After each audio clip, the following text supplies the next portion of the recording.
السلام علیکم ورحمۃ اللہ وبرکاتہ۔ وعلیکم السلام۔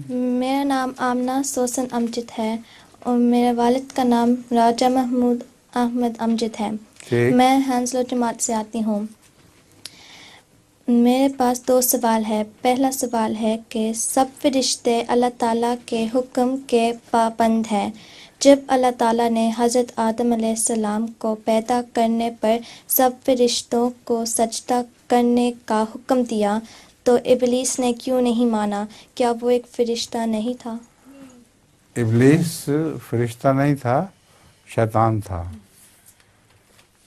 فرشتوں کو جب حکم دیا ہے تو اس کے نیچے سب مخلوق کے حکم آ گئے تھے، اس لیے یہ خیال غلط ہے کہ ابلیس بھی فرشتوں کی وجہ سے اس حکم کے تابع تھا۔